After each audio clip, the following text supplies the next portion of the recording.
وسلام على عباده المصطفى أما بعد فأعوذ بالله من الشيطان الرجيم بسم الله الرحمن الرحيم لئن شكرتم لأزيدنكم ولئن كفرتم إن عذابي لشديد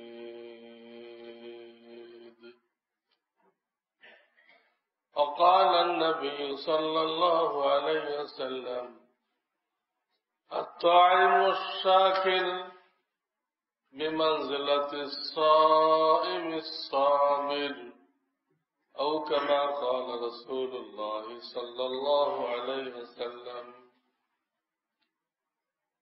बुजुर्गान मोहतरम अल्लाह रब्बुल आलमीन আমাদেরকে জান মাল দান করেছেন। দান করার পরে নিজেই এটাকে খরিদ করে নিয়েছেন জান্নাতের বিনিময়। তোমার জান মাল আমাকে দাও, জান্নাত তুমি নাও। কিন্তু এটা আশ্চর্যজনক বেচাকেনা। অন্য বেচাকেনা তো মাল দিয়ে দিতে হয়, কিন্তু এখানে জান মাল আমরা সাথে সাথে আল্লাহকে বুঝায় দেয় নাই। আপনি জান্নাত দিবেন, আমার জান মাল আপনি নিয়ে যান, এরকম বুঝাই দেওয়া হয় নাই। আল্লাহ দয়া করে এটা আমাদের কাছেই রাখছে। তো তোমার কাছে থাকুক, তুমি এটা দিয়ে ফায়দা উঠাও। এতটুকু শর্ত, যেহেতু আমার কাছে বিক্রি করছো, তো আমার মর্জির বাইরে এগুলোকে ব্যবহার করো না। তোমার হাতে আছে, মালিকানা তোমার নেই, মালিকানা তো আমার। তা আমার মালটা আমার হুকুম মতো ব্যবহার করো। তোমার জান মাল আমার হুকুম মতো ব্যবহার করো। তোমার ইচ্ছা মতো, শয়তানের হুকুম মতো এটাকে ব্যবহার করিও না। তাহলে আমাকে দেওয়া হয়ে গেল।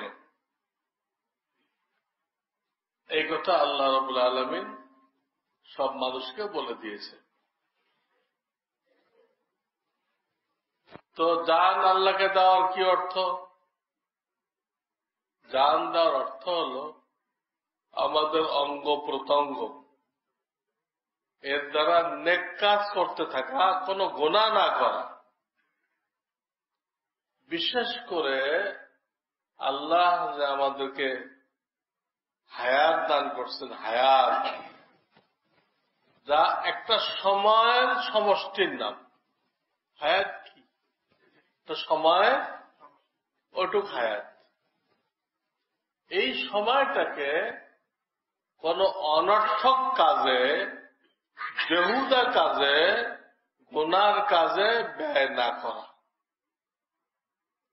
অঙ্গ প্রত্যঙ্গকে গুনায় না জড়ানো, সময়কে গুনার জন্য তো ব্যয় করা যাবেই না,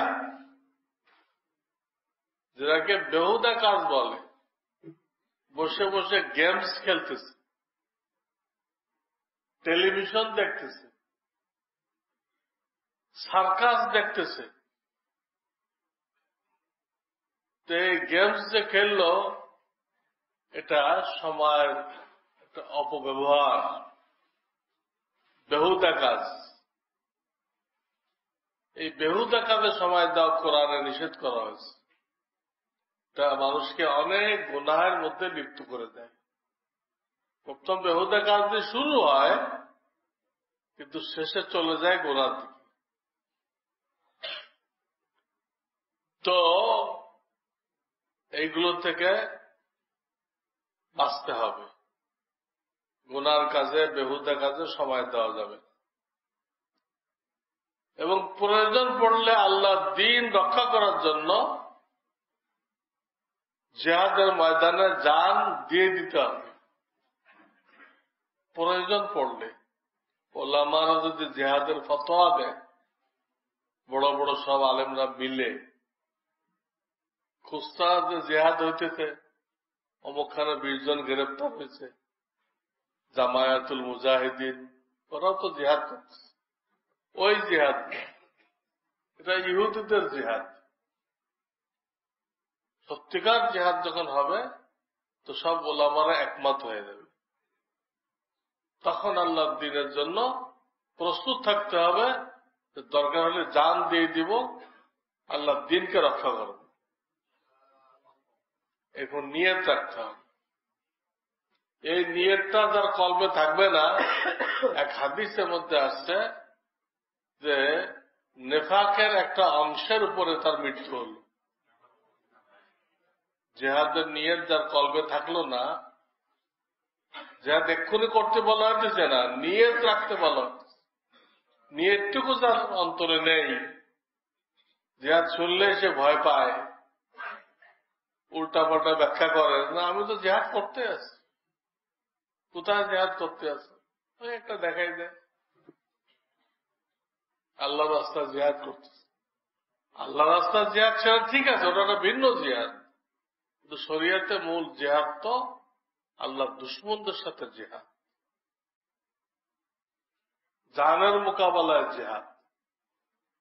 এর নিয়ত রাখতে হবে। এই কাজগুলো করলে জান আল্লাহকে দেওয়া হলো। মাল কেমনে দেবে আল্লাহকে? মাল আল্লাহকে দেওয়ার পদ্ধতি হলো, এই মাল ইনকাম করার সময় সে কোনো নাজায়েজ পন্থার আশ্রয় নিবে না। যত লাভ হোক, নাজায়েজ পন্থার আশ্রয় নিবে না। হক হালাল ভাবে যা হয় আলহামদুলিল্লাহ, ডাল রুটি খাইতে হয় আলহামদুলিল্লাহ, দরকার নেই আমার পোষপাস, দরকার নেই আমার ঠাট বাট, দরকার নেই। তো তারা হালাল ভাবে পয়সা নেয়, হারাম ভাবে কোনো পয়সা তারা নেবে না। হারামে আরাম নেই, হারাম পয়সায় বরকত নেই। আল্লাহ কোরআনে বলে দিচ্ছেন, হারাম পয়সা আল্লাহ ধ্বংস করে দেয়, আর আল্লাহ রাস্তায় ব্যয় করলে বাড়ায় দেয়। হারাম পয়সা ধ্বংস করে। আমাদের সায়েন্সের ছাত্ররা মানে না, কেমনি ধ্বংস করে? 10,000 টাকা দিলাম, 1 মাস পরে তো 12,000 টাকা হইতেছে সুদে, ধ্বংস হলো কই? এরা দেখো, তুমি এরকম দেখলে হবে? 10,000 টাকা দিলাম, 1 মাসে 12,000 হইল, আর 1 মাসে 14,000 হয়ে ধ্বংস হলো কই? বাড়লো যে না। যেহেতু আল্লাহ এই মালে বরকত রাখেন নাই, তা ধ্বংস হয়ে যাবে। বিভিন্ন বালা মুসিবতে পড়ে, বিভিন্ন সমস্যায় পড়ে ও সব চলে যাবে, ধরে রাখতে পারবে, ধরে রাখতে পারবে। দেখতে দেখাতে বাড়ে, আসলে থাকে না। আসলে থাকে না। কুকুর তো অনেক বাচ্চা দেয়, কিন্তু কয়টা কুকুর পাওয়া যায়? গরু তো একটা বাচ্চা দেয়, সেই গরু কত জবাই হইতেছে, কুরবানের সময় লাখ লাখ কুরবানি হইতেছে। এরপর গ্রাম দেশে দেয়, দেখেন প্রত্যেক বাড়িতে 8-10টা করে গরু আছে। ওটা একটা বাচ্চা দিল, এটা রমরমা জমজমাট, আর কুত্তায় 5-7টা বাচ্চা দিল, খবরই নেই। গরু আল্লাহ রাস্তায় কোরবানি হয়, আল্লাহ বরকত দেয়, কিন্তু কুত্তার কোরবানি জায়েজ নেই। কুত্তা দিয়ে কোরবানি করে, এই জন্য এখানে কোনো বরকত নেই। দেখতে অনেক দেখা যাবে, কিন্তু পরিণতিতে কিছুই নেই। তো ইনকাম করার সময় হালাল ভাবে ইনকাম করা, বিনিয়োগ করার সময় হালাল ভাবে, এবং সে এমন ভাবে জমা রাখে না যে তার প্রতিবেশী না খায় মরতেছে, এইভাবে জমা রাখে। আমার কাছে মাল জমা, আমার প্রতিবেশী না খেয়ে আছে, এরকম জমা রাখলে লানত তার। 3 নম্বর, সে খরচ করে আল্লাহর হুকুম মতো, যেহেতু মালিকানা আল্লাহ। যত বড় কোটিপতি হোক, একটা পয়সা, একটা টাকা সে তার বুঝ মতো খরচ করে না। আগে দেখে এখানে আল্লাহর বিধান আছে কিনা, শরীয়তের হুকুম আছে কিনা, এই টাকাটা ব্যয় করলে আমার সব হবে কিনা, এইটাকে নিশ্চিত হয়, তারপরে ব্যয় করে। এর আগে সে ব্যয় করে না। সে টেলিভিশন কেনার জন্য ব্যয় করবে না, কোন নাজায়েজ কাজের জন্য সে ব্যয় করবে না, সে মদ খাওয়ার জন্য ব্যয় করবে না, কোন গুনাহের জন্য ব্যয় করবে না। আজকাল তো আমাদের সব ছাত্র ভাইদের বাদ্যযন্ত্র কেনা বাধ্যতামূলক,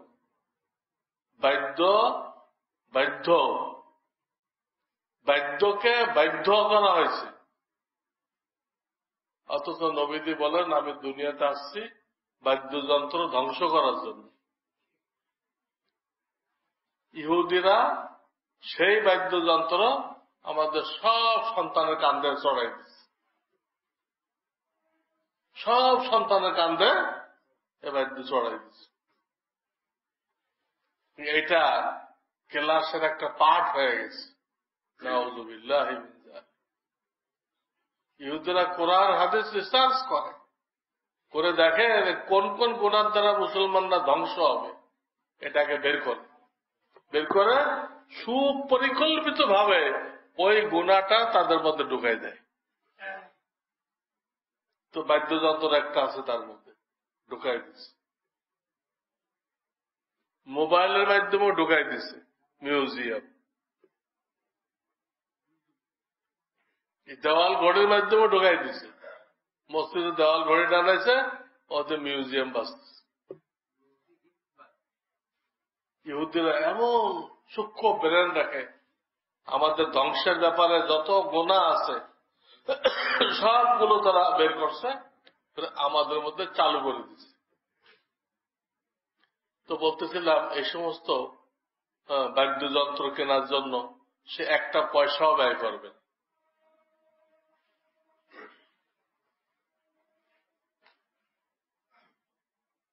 আর একটা জিনিস, একটা তো বললাম আয় করার সময় হালাল ভাবে, জমা রাখার সময় পাড়া প্রতিবেশীর কষ্ট হবে না, ব্যয় করার সময় আল্লাহর হুকুম মোতাবেক। কটা শর্ত হলো? 4 নম্বর, এই মালের কারণে তার ভিতরে অহংকার সৃষ্টি হতে পারবে না। সাধারণত মালের কারণে বা যে কোনো বড় নেয়ামত পাইলে মানুষের মধ্যে অহংকার সৃষ্টি হয়, তখন সে ধ্বংস হয়ে যায়। তো মালের কারণে হয়, এলেমের কারণে হয়, বিভিন্ন কারণে হয়। এই জন্য নবীজি হাদিসের মধ্যে আসছে, মালের অনিষ্ট থেকে আল্লাহর কাছে হেফাজত চাইছে, যে মালের খারাপি থেকে আমাকে বাঁচাও। মালের ভালো দিকও আছে, যদি হালাল হয়, আল্লাহ রাস্তা ব্যয় হয় তো ভালো। হারাম ভাবে আসলো, হারাম কাজে ব্যয় হলো, তো লানত, অভিশাপ। তো নবীজি এর থেকে আল্লাহর কাছে পানা চাইছে, আমার জন্য অহমিকা না আসে, তাকাব্বুর না আসে। তাকাব্বুর যখন আসে তখন সে আলেম ওলামার কথা মানতে পারে না। আলেম ওলামা যতই বুঝাইতে আছে, তার এক কথা, আমি কি কম বুঝি নাকি? আমি এত কোটি টাকার মালিক হইলাম, আমি যদি না বুঝতাম আমি এত কোটি টাকার মালিক হইতে পারতাম? ওই হুজুর কয় টাকার মালিক, এই হুজুর কয় টাকার মালিক আর আমি কয় টাকার মালিক? আমার গুলশান বাড়ি আছে, হুজুর তো বাসা ভাড়া করে থাকে, ওরা তো বাড়িও নেই। এইগুলো দিয়ে সে যোগ বিয়োগ করে। তো তোমার থেকে অনেক বেশি বাড়ি ছিল ফেরাউনের, তোমার থেকে অনেক বেশি বাড়ি ছিল সাদ্দাদের, হ্যাঁ, তোমার থেকে অনেক বেশি বাড়ি ছিল কারুনের। এই বাড়ি দিয়ে তারা কি হয়নি? কামিয়াব হয় নাই। সৌভাগ্যের চাবিকাঠি না। অহংকার যখন পয়দা হয়ে যায় তখন সে ধ্বংস হয়ে যায়। এলেম বেশি পাইলেও কিন্তু অহংকার হয়। এই অবস্থায় যদি সে আল্লাহর কাছে না যায়, অহংকারকে চিকিৎসা না করে, ওই আলেমও ধ্বংস হয়ে যায়।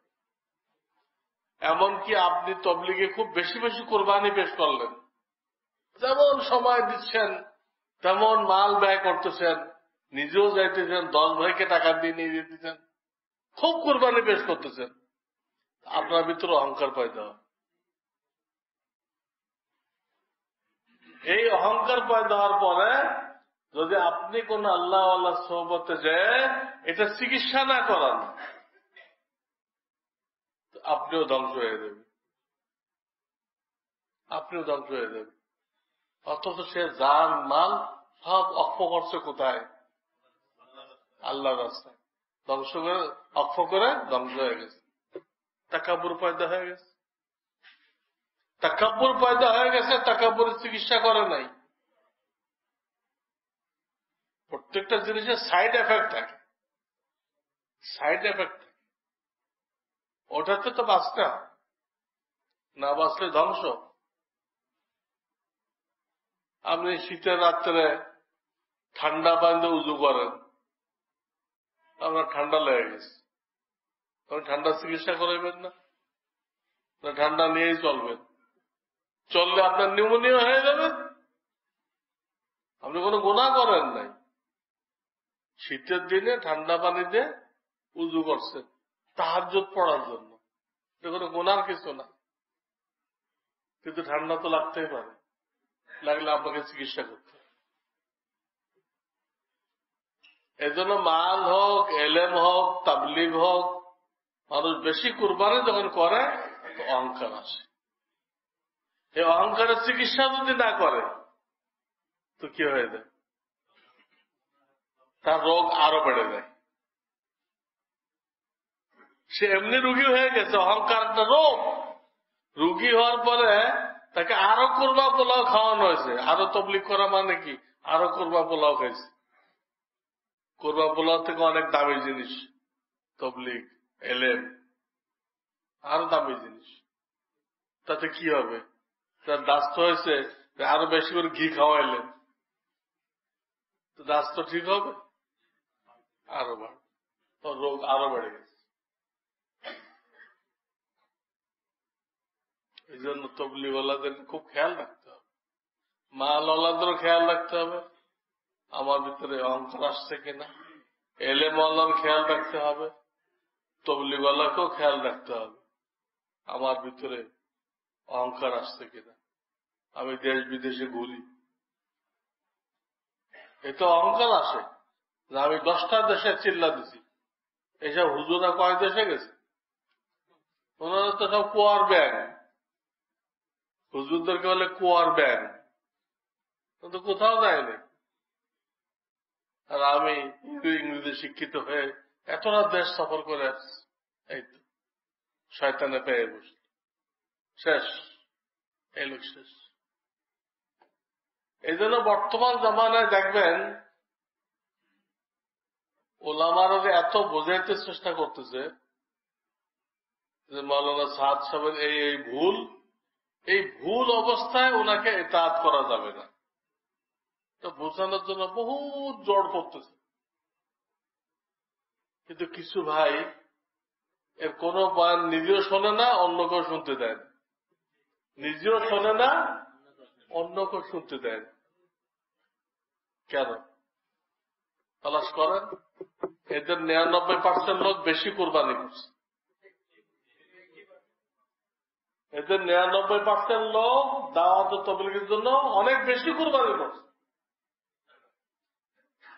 কম কোরবানি হলো না অহংকারে পড়ে নাই, এই বেশি কোরবানি হলো অহংকারে পড়ছে। আমি এত কোরবানি করলাম, আমি দিন বুঝি না,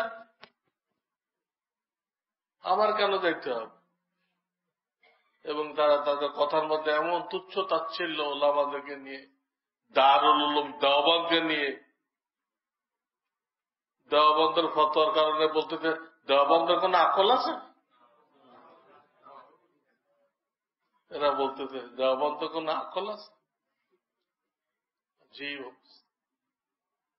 তো কোরআনের গলত ব্যাখ্যা করছেন, হাদিসের গলত ব্যাখ্যা করছেন, বিভিন্ন নবীদের ভুল ধরছেন, বিভিন্ন নবীদের, মুসা আলাইহিসসালাম, ইউসুফ আলাইহিসসালাম, ইউনুস আলাইহিসসালাম, জাকারিয়া আলাইহিসসালাম, এমনকি আমাদের নবীর দোষ চর্চা করছে।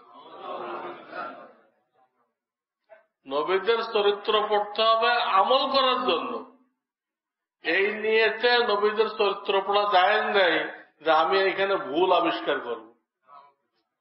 এই কাজটা যে কোনো কারণে আল্লাহর বান্দা করছে, নবীদের ভুল করছে। জাকারিয়া আলাইহিস সালাম ভুল কি ধরছে?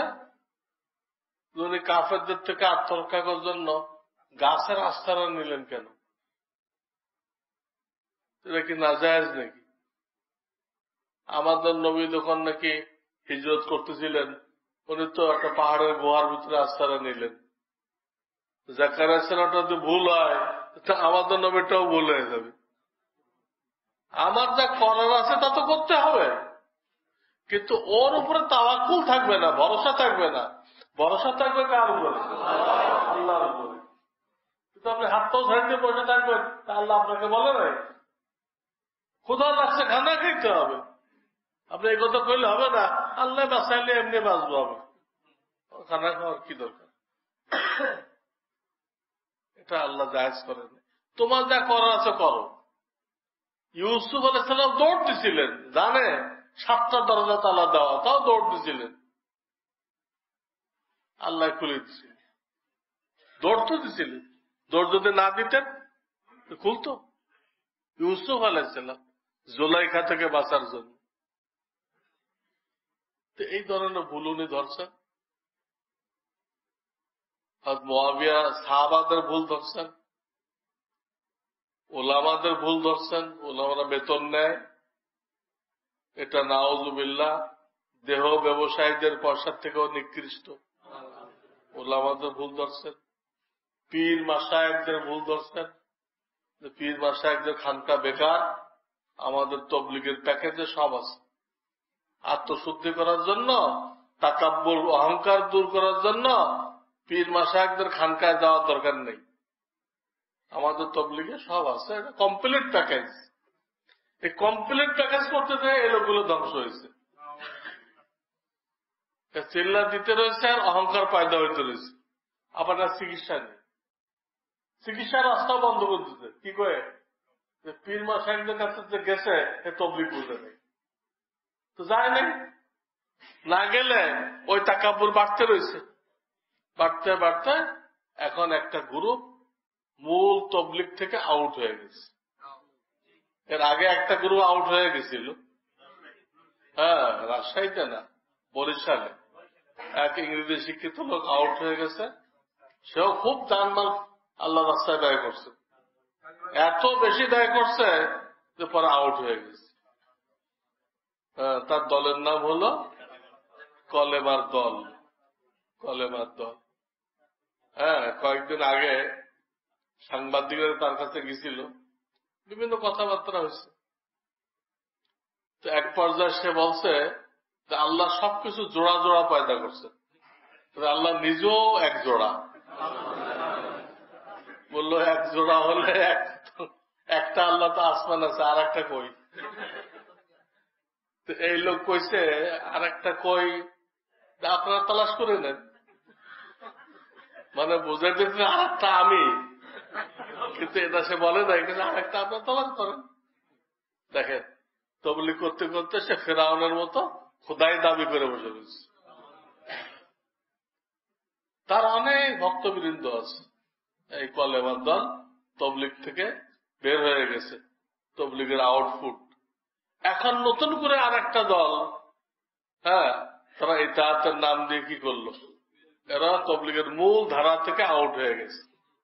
আর এদিক দিয়ে আমাদের এই ভাইয়েরা করতেছে উনি মাহাদি, উনি মাহাদি হয়ে গেছেন, উনি মুজাদ্দিদ হয়ে গেছেন। ওনার ভুলগুলো একটাও ভুল না, সব ঠিক। ওলামারা বুঝতেছে, বাস্তবে মাথার সমস্যা হয়েছে, আর এরা কইতেছে ওলামারা বুঝতেছে না। কি বলবে? যাই হোক, মাল, এলেম, তবলিগ সবকিছু একটা সাইড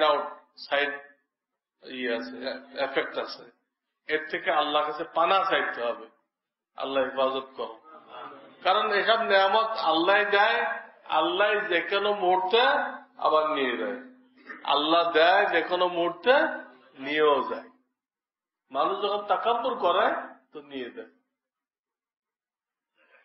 কত আলেম গুমরা হয়ে গেছে, কত মালওয়ালা নুন আনতে পারতা শেষ, বহুত বড় মালওয়ালা, এখন তার অবস্থা কি? নুন আনতে পারতা শেষ। আপনারা সবাই ঢাকার একটা এলাকার নাম শুনে থাকবেন, এই চক বাজারের পাশে বেগম বাজার। যারা পুরানা লোক আছেন, কোন লোক বাকি নেই যে এই নামটা শোনেন নাই। বেগম বাজারের নামটা শোনেন নাই এমন কে বাকি আছে? চক বাজারের পাশে। কিন্তু কেন এই বাজারের নাম বেগম বাজার হলো এটা জানা নাই হয়তো অনেকে। এটার ব্যাখ্যা মুফতি শফি সাহেব লিখছে, যার তাফসির আপনাদের ঘরে ঘরে আছে, তাফসিরে মাআরিফুল কোরআন। ওনার অনেক বেশি ঢাকা আসা যাওয়া ছিল। উনি দারুল উলুম দেওবন্দের মুফতি ছিলেন। দারুল উলুম উনি লিখছেন বেগম বাজার কেন বলা হয়। এখানে একজন নওয়াব ছিল, কোটি কোটি টাকার মালিক। সেই কোটি কোটি টাকা রেখে এক সময় মারা গেছে, হায়াত শেষ, মারা গেছে। এক ছেলে এক মেয়ে রেখে মারা গেছে। মারা গেলে এই ছেলে মেয়ের মধ্যে দিনদারি ছিল না, দিনদারি ছিল না। না থাকলে বিনা কষ্টে এত মাল পাইছে, এত মাল পাইছে, এই মাল তারা দিদারসে উড়াইতে রয়েছে, বিভিন্ন নেশার মধ্যে উড়াইতে রয়েছে। মেয়ে তো 8 নেশার মধ্যে পড়ছে, শুনলে হাসবেন, এটা আর কি নেশা হলো। একদিন এক দোকানে কাপড় কিনতে গেছে, কাপড়ের দোকানদার কিভাবে জানো, ওরা কাপড়টা যে ছেড়ে, ওটা নিয়ম আছে, আপনার বাজারের লোকেরা ভালো বুঝবেন। এমনি টান দেয়, যদি ছিঁড়ে দেয়, দিয়ে গেসাঙ্গুর টান দেয় আর পুরা কাপড়টা ছেড়ে দেয়। এই ছেঁড়া তার কাছে খুব ভালো লাগছে। হ্যাঁ, সাংঘাতিক জিনিস তো এটা। ওনার মেয়েকে, ওই নব যে মরে গেছে তার মেয়েকে সবাই বেগম সাহেব বলত। এই বেগম সাহেবের এই কাপড় ছেঁড়া এর আওয়াজটা খুব ভালো লাগছে। এখন তার দিন রাতের ও তার কাজ হলে চাকর বাকর দিয়ে থানকে থান কাপড় কিনে আনতেছে, আর ওইভাবে সে কি করতেছে, এইভাবে আর এক টান দিয়ে ফেড়ে ফেলছে। সারাদিন তার এই চাক, এই করতে করতে আর ছেলে আর এক নেশায় পড়ছে। দুই ভাই বোন দুই নেশায় পড়ে সমস্ত মাল শেষ। শেষ পর্যন্ত ছেলে একদিক চলে গেছে ভিক্ষা করতে, মেয়েটার কই যাবে, তার বাড়ি ওইখানে, সে ওইখানে রয়ে গেছে, কিন্তু তার তো খাওয়ার ব্যবস্থা নেই, বাপের দেওয়া সব টাকা শেষ হয়ে গেছে। চাকর নকর সব চলে গেছে, বেতন দিতে পারে না, সব চলে গেছে। তখন সে বাধ্য হয়ে এই বাজারে ভিক্ষা করত। নবাবের মেয়ে এই বাজারে কি করত? ভিক্ষা করত, খাওয়ার জন্য, পেট চালানোর জন্য। এই নবাবের মেয়ে বেগম সাহেব এই বাজারে ভিক্ষা করার নাম, এই বাজারের নাম পড়ে গেল বেগম বাজার। বেগমের ভিক্ষা করার বাজার, বেগমের ভিক্ষা করার বাজার। এত বড় তো নাম হয় না, তো লোকেরা সংক্ষেপ করলো বেগম বাজার, মানে বেগমের ভিক্ষা করার বাজার। আল্লাহ কোটিপতি বানাইলো, আজকে সে একটা বাজারে ভিক্ষা করে যান বাঁচাইতেছে। চোখের সামনে ইতিহাস ইতিহাস হয়ে আছে। যে কোন নিয়ামত আল্লাহ সিনাই নিয়ে দিতে পারে।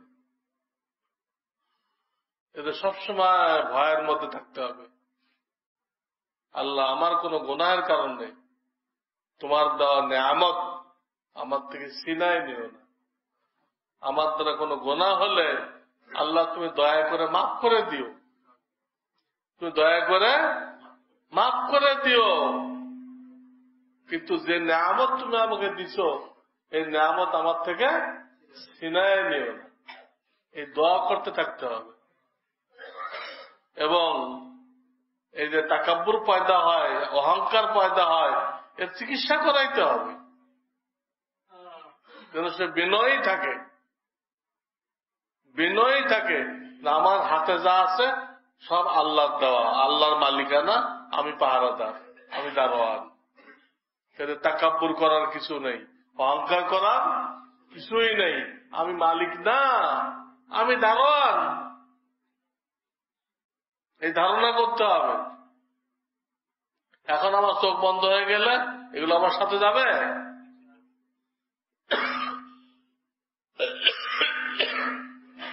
এখন যদি আমার চোখ বন্ধ হয়ে যায়, এমনকি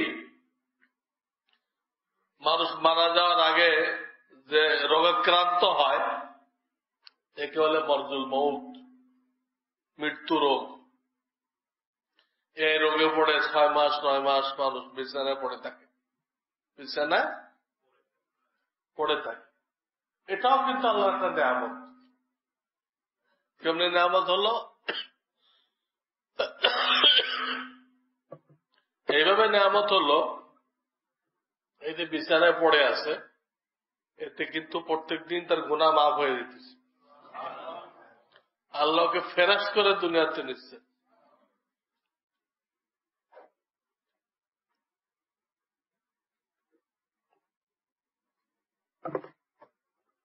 আর একদিক দিয়ে এই বিছানায় শায়িত অবস্থায় তার যত আত্মীয় স্বজন আছে, বন্ধু বান্ধব আছে, তারা দেখা করতে আসতেছে না। এই দেখা করার সুযোগে সে তাদের কাছে মাপ চাইতে পারতেছে, ভাই তুমি যদি আমার দ্বারা কোনো কষ্ট পেয়ে দেখো, আল্লাহর রাস্তা আমাকে মাফ করে দিও। আমি তো কবরের যাত্রী, আমি কিছুক্ষণ আছি, মাফ করে দাও। ওই সময় মাপ চাইলে যত বড় পাথর হোক সে গলে যাবে, মাফ করে দিবে। সে বান্দার হক চুকায় গেল, মাফ করায় গেল, এবং এই মৃত্যু সজ্জায় থাকার কারণে তার গুনাহ মাফ হয়ে গেল, ফ্রেশ অবস্থায় সে কবরে গেল। এটাও কিন্তু আল্লাহর নিয়ামত। তো বলতেছিলাম, মৃত্যুর আগে যে মৃত্যু সজ্জায় পড়ে, তখন থেকেই তার মালের 3 ভাগের 2 ভাগের মালিকানা খতম হয়ে যায়। 3 ভাগের 2 ভাগের মালিকানা শেষ হয়ে যায়, 1 ভাগ থাকে। আমরা মনে করি মরে গেলে মালিকানা শেষ হয়, আমরা মনে করি যে মরে গেলে মালের মালিকানা শেষ হয়, তা না। যখন তো সে অসুস্থ হল, যে অসুস্থতা সে মারা গেল, ওই অসুস্থ হওয়ার পরে 3 ভাগের 2 ভাগ থেকে মালিকানা বিচ্ছিন্ন হয়ে যায়। ওর মধ্যে কোনো দান খরচ চলবে না। কোন দান খরচ করতে হলে 3 ভাগের 1 ভাগ যে তার হাতে আছে ওর মধ্যে থেকে করতে হবে। আর 2 ভাগ তার ছেলে মেয়ে তার বিবি বাচ্চাদের হয়ে গেছে। তো মাল তো থাকবে না, 2টা চাদর ছাড়া আর কিছুই থাকবে না।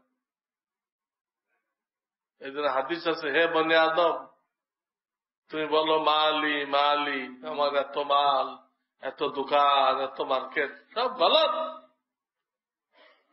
তুমি তো তোমার তো ওইটুক যা তুমি খেয়েছো, আর ওইটুক যা তুমি আল্লাহর রাস্তায় ব্যয় করেছো, যা তুমি পড়েছো, এইটুক তোমার হইতে পারে, আর বাকিটুক তোমার সব অন্যের খাতে চলে যাবে।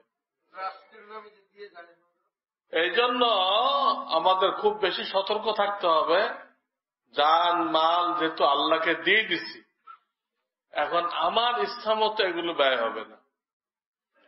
ওলামায়ে কেরাম যেভাবে বলেন, জান এইভাবে ব্যয় করো, মাল এইভাবে ব্যয় করো, সেইভাবে করতে হবে।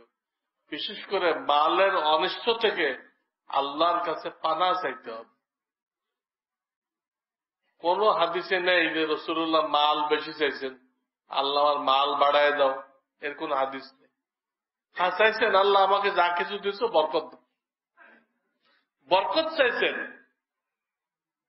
বাড়াই দিতে বলেন নাই। বাড়াই দেওয়ার ব্যাপারে এলেম পাওয়া যায়, রব্বি জিদনি এলমা, আল্লাহ তোমার দ্বীনি জ্ঞান বাড়াই দাও।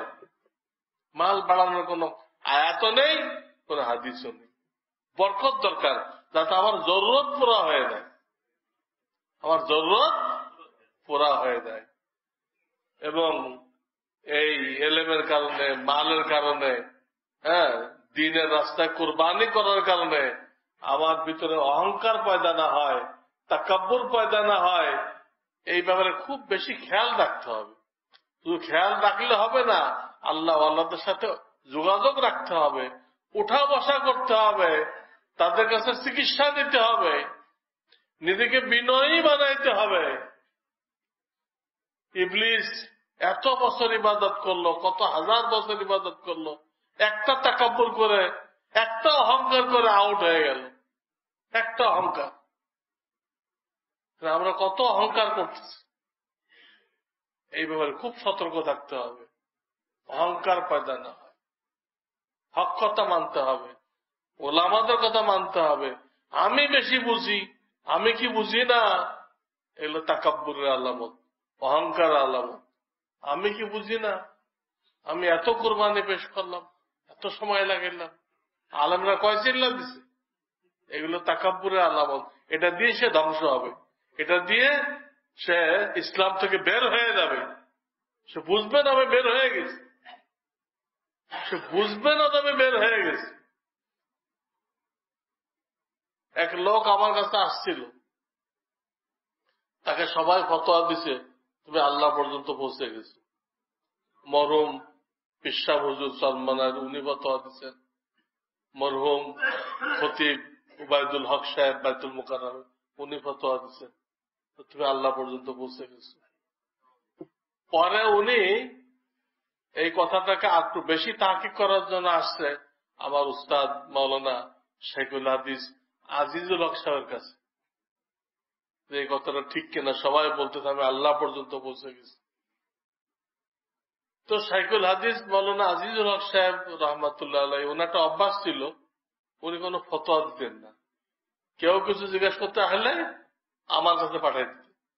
তো মুফতি সব নিচে বসে আছে, ওনার কাছে যাও, আমার দায়িত্ব হাদিস পড়ানো, আমি কি ফতোয়া দেই নাকি, যাও ওনার কাছে, আমার কাছে পাঠাই দিচ্ছে। এই ঘটনা সবাই আমাকে ফতোয়া দিছে, হুজুর কাছে গেছিলাম, হুজুর ফতোয়া দেয়নি, হুজুর আপনার কাছে পাঠাইছে। যেরকম আল্লাহ জিকির, খালি শের পড়তেছে, আল্লাহ রেশক মোহাব্বতে শের খালি পড়তে আছে, আর জিকির করতে আছে। তাদের অবস্থার দিকে আমার মনে হলো যে লোকটা কোন শায়েক ছাড়া জিকির বেশি করছে, শায়েক ছাড়া জিকির বেশি করছে, এর দিমাগ শুকায় গেছে, যে কারণে সে নূর দেখতেছে। দিমাগ শুকায় গেলে মানুষ নূর দেখে, আসলে নূর টুর কিছু না। তখন আমি তারে একটা হেকিমি ওষুধ বলে দিলাম। হ্যাঁ, আমি অন্য কিছু বললাম না, বললাম আগে তুমি একটা ওষুধ খাও, 1 মাস পর আমার সাথে দেখা করো, আমি বলবো। এই ওষুধটার নাম হলো খামিরায় গাউজুবান আম্বরওয়ালা। খামিরায় গাউজুবান আম্বরওয়ালা ব্রেনকে খুব শক্তিশালী করে এই ওষুধটা। তো বললাম এটা তুমি আধা চামচ করে খাও সকালে পানি দিয়ে, 1 মাস পরে দেখা করো। তো সে কোন হেকিম থেকে কিনে নিয়ে 1 মাস খাইলো, খেয়ে 1 মাস পর দেখা করলো, দেখতে একদম নীরব। আগে আল্লাহ আল্লাহ কিন্তু চিল্লায় ওঠে, এখন না চিল্লায় না, কবিতাও পড়ে না, কিছুই করে না, নূরও দেখে না, একদম স্বাভাবিক মানুষ। মূল ঘটনা হলো বেচারা দিমাগ শুকায় গেছিল, নূর দেখতেছিল, আর সবাই মনে করছে আল্লাহ পর্যন্ত পৌঁছে গেছে, আসলে দিমাগ শুকায় গেছে। বুঝছেন না? সাত সাবারও দিমাগের সমস্যা হয়ে গেছে, আর লোকেরা মনে করতেছে উনি মুজাদ্দিদ হয়ে গেছে, দিমাগ শুকায় মুজাদ্দিদ হয়ে গেছে। বুঝছেন না? সবাই এই ফতোয়া দিছে তুমি আল্লাহ পর্যন্ত পৌঁছে গেছো। আমি দেখেই বুঝলি যে দিমাগের সমস্যা, এটা খামিরায় গাউজুবান খাওয়াইতে হবে, খাওয়ানোর পরে ঠিক হয়ে গেল। এই জন্য জিনিসটা বুঝতে হবে যে কি ঘটনা। দুনিয়া সব আলেমরা এক হয়ে গেল যে এই লোকের এই ভুল, এই ভুলগুলো বিশ্বাস করা যায় নাই, এই ভুলগুলো বিশ্বাস করলে ঈমান থাকবে না, ঈমান নিয়ে প্রশ্ন উঠতেছে। ওনার কথাগুলো এরকম যে বিশ্বাস করলে ঈমান থাকে না। কোরআনের ভুল ব্যাখ্যা করা, হেদায়েত আল্লাহর হাতে না, কোরআনের ভুল ব্যাখ্যা, জাল হাদিস বলা, নবীদের ভুল ধরা, ঈমান থাকে না। এই জন্য উলামায়ে কেন সতর্ক করছে এই লোকটাকে এই অবস্থায় কি করা যাবে না, ইতাআত করা যাবে না। কিন্তু এই লোকগুলো না, উনি দোজখে গেলে আমরা ওনার সাথে দোজখে যাব। দোজখ কি তামাশা? দোজখ কোন তামাশার জায়গা? উনি দোজখে গেলে আমরাও দোজখে যাব, নাউযুবিল্লাহ মিন যালিক। এদের ভাই সতর্ক হয়ে যায়, উলামাদের সাথে জুড়ে থাকি, যাতে কোনোভাবে অহংকার আমাকে ধ্বংস না করে। আল্লাহ প্রত্যেকে কোনো না কোনো দিক দিয়ে নেয়ামত দান করছে, ওই নেয়ামতে সে যদি শুকরগুজারি না করে, বিনয়ী না হয়, ওই নেয়ামত দিয়ে সে ধ্বংস হবে। আল্লাহ তাআলা আমাদের সবাইকে আমল করার তৌফিক দান করুন।